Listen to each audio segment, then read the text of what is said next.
Ito ay rated SPG, striktong patnubay at gabay ng magulang ang kailangan. Ginagaya nga ni Don Marsing si Don Julio. Pananamit, pananalita at kung paano umasta ay kuhang-kuha ni Marsing. Ayon kay Marsing ay kahit kailan daw ay hindi na sila maghihirap pa. Hindi daw sila babalik sa dati nilang buhay. Ang hindi naiisip nila Marsing ay lahat ng mayroon sila ay bigay lang ni Ramon. Wala man lang silang sarili at matibay na pinagkakakitaan.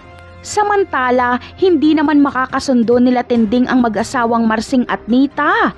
Ipapamukha kasi nila Marsing kila Tinding na kaya sila yumaman dahil umiwas si Mokang kay Tanggol. Basura ang tingin nila kay Tanggol kaya maiinsulto si Marites at Tinding.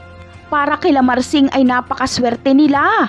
Ngunit kung gaano kabilis ang pag-angat nila Marsing ay ganon din kabilis ang kanilang pagbagsak. Dahil kay Tanggol lang mapupunta ang lahat ng yaman ni Ramon dahil peke ang kasal ni Ramon at Mokang.